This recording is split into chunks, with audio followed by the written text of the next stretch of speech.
Happy Frugal Friday, K-Squad. I'm so happy to bring you a collab with the man, Frugal Stu, today. We are going to share with you a recipe for Crocktober, but we're also going to tackle a topic that we are all too familiar with, and that's the term, well, that's not very frugal. We're going to attempt to explain.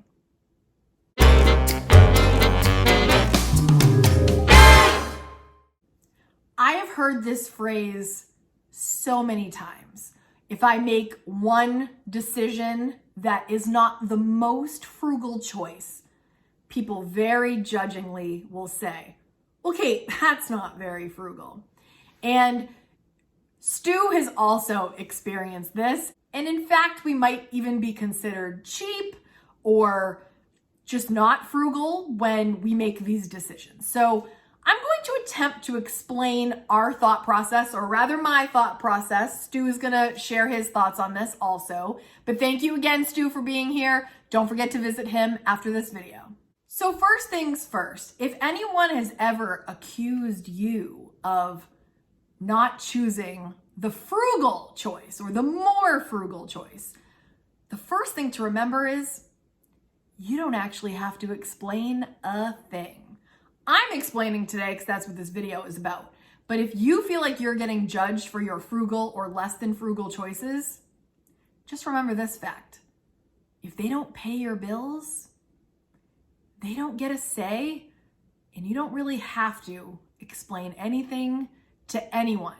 When you're the one making your financial decisions and you're the one that is going to have to deal with the consequences of these decisions, that's just for you. And if your friends or your family give you a little trouble about your decisions, you've got to try to let it roll off your back, especially if you know what's best for yourself and you know what your bank account looks like and you know what your debt looks like. And if your debt is going down or is even gone and your bank account is rising and you're still making these decisions that don't appear to be appealing to the others, don't listen to them, my friend. You do what's working for you. They don't know your numbers. They don't know your financial situation. So don't let it get you down, and don't listen to them if they are not in a better situation than you or truly do know your situation. Like if they're, I know friends and family, they're trying to look out for you, but they don't know the whole story. So take it with a grain of salt. Number two, another way I can explain some of my decisions that don't appear to be super frugal is you don't know the other 5 things I did to spare this money in a frugal act so that I can spend money on this thing that doesn't appear frugal to you. When people say, well, that's not very frugal, you don't know the things that I have sacrificed beforehand or are planning to sacrifice going forward to have this decision made. Like maybe you don't know that I have said no to 5 different dinner invitations or party invitations so that I could afford this thing. You don't know that I have not bought any new clothes for myself for X amount of time so that I can have this thing. What we sacrifice prior and later might afford us the thing now, but that's also something that we've planned. So if someone says, that's not very frugal, don't forget there's a bigger picture of other frugal decisions made prior to this decision. And the third best way I can explain why I personally sometimes make a choice that's not very frugal is because of preference. There are some things that I much prefer to spend my hard-earned cash on where others might never want to spend on that. They have different priorities. So different priorities make our financial decisions so different because one person doesn't value something and another person highly values that thing.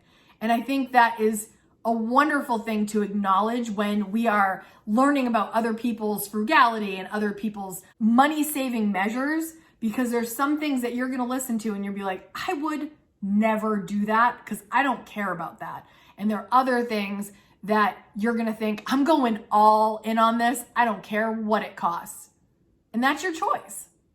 So in conclusion, it's very hard to judge a frugal book by its cover because we are all different and we all have different priorities and we all have different ways about going about our frugality, which I hope we can celebrate all of them no matter what's working for you.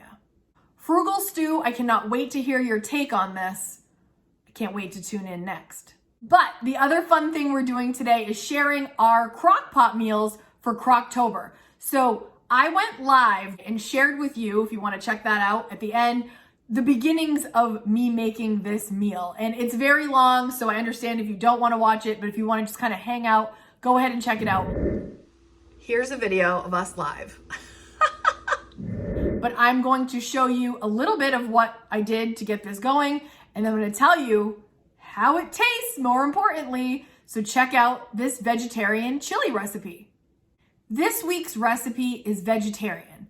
The reason I wanted to do that is because, first of all, when Kaden was eating the beef stew the other day, he was all about the potatoes and the carrots, and I thought, he's not really that all in on meat. He doesn't really love it. So I wanted to try a vegetarian meal and see how that went. The other thing is, when you do a meatless meal once in a while, it can save you some money because meat's expensive, you guys. So a lot of families have adopted like a meatless Monday so that you can enjoy a more frugal meal without the cost of meat. You don't have to do that, but I do like to incorporate some vegetarian meals once in a while or a vegan meal so that I can get away from spending on the meat. But I also like meat, so I do a little bit of both. Ingredients are onion, bell pepper, carrot, celery, tomato sauce, rotel, black beans, kidney beans, pinto beans, salt, garlic, cumin, chili powder, and paprika. Please note there was red pepper flakes in that clip, but I did not use those. The snap of the crockpot liner. I cut up all the vegetables and just put everything in the crockpot and cooked it on high for 4 hours. I did add about a half a cup of water, which I think was a success.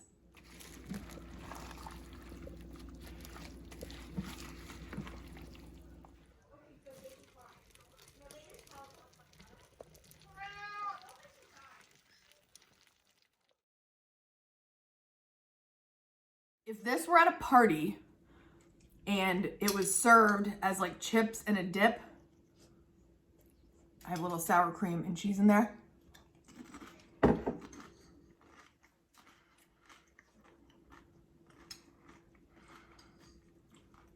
It's really good. As far as how it is without the sour cream and the chip, I don't think I'd personally like it as like a meal, like it didn't hit the spot, but when I add the sour cream, cheese, and the chip, you really can't go wrong.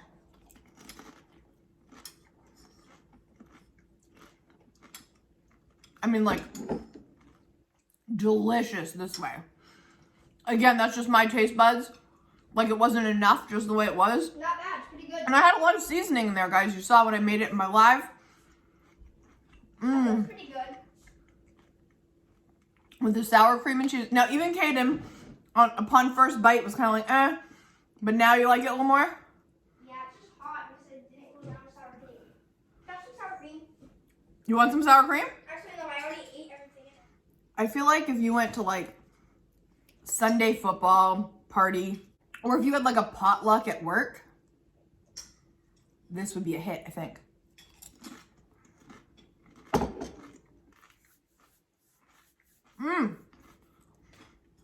Okay, pretty good. But it's actually pretty filling, I think, because of the beans. Let me just have a bite without the chip. Again, with the sour cream, for me, makes all the difference. Without it, I would have felt like it was lacking something. I personally do not like sour cream, and I don't know why. He's not into sour cream at all. I want sour cream on everything. I like guacamole. He just started eating guacamole, and he is a fan. Even though I've only had it one time. At a restaurant. the sour cream and the cheese for me made it. You might have different taste buds. You might be a person that doesn't like that dairy in your meal, but I do. Do it the way you want to do it. Do you, boo? Do you? If you like talking about frugal living, budgeting, and saving money, don't forget to hit subscribe so you never miss a video. Thank you, Frugal Stu, for joining me this week. You're such a light in my life, and you bring so much joy to all your viewers. Now's the time, you guys, to head on over. Also, before you head out, leave me in the comments, what's your favorite all-time crockpot meal? I need to know. All right, head over and see Frugal Stu, and I will see you guys next week. Have a great day. Bye, guys.